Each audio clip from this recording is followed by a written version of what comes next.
بسم اللہ الرحمن الرحیم۔ آپ کیا سمجھتے ہیں بھیک دینے سے غریبی ختم ہو جاتی ہے؟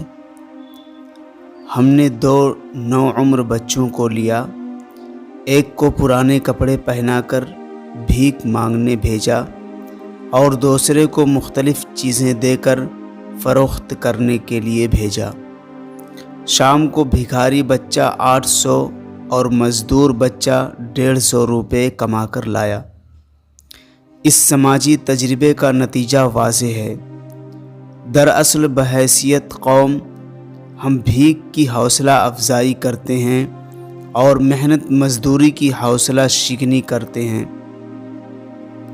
ہوٹل کے ویٹر، سبزی فروش اور چھوٹی سطح کے محنت کشوں کے ساتھ ایک ایک پائی کا حساب کرتے ہیں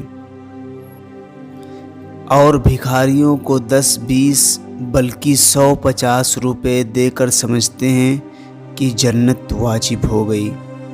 ہونا تو یہ چاہیے کہ مانگنے والوں کو صرف کھانا کھلائیں اور مزدوری کرنے والوں کو ان کے حق سے زیادہ دیں۔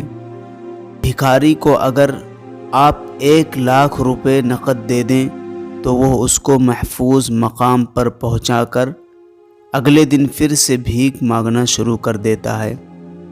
اس کے برعکس اگر آپ کسی مزدور یا سفید پوش آدمی کی مدد کریں تو وہ اپنی جائز ضرورت پوری کر کے زیادہ بہتر انداز سے اپنی مزدوری کرے گا۔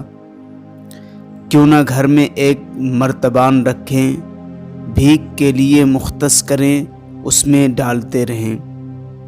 مناسب رقم جمع ہو جائے تو اس کے نوٹ بنا کر ایسے آدمی کو دیں جو بھکاری نہیں۔ اس ملک میں لاکھوں طالب علم، مریض، مزدور اور خواتین ایک ایک ٹکے کے محتاج ہیں۔ صحیح مستحق کی مدد کریں تو 1 روپیہ بھی آپ کو پل صراط پار کرنے کے لیے کافی ہو سکتا ہے۔ یاد رکھیے، بھیک دینے سے گداگری ختم نہیں ہوتی بلکہ بڑھتی ہے۔ خیرات دیں، منصوبہ بندی اور احتیاط کے ساتھ۔ اس طرح دنیا بھی بدل سکتی ہے اور آخرت بھی۔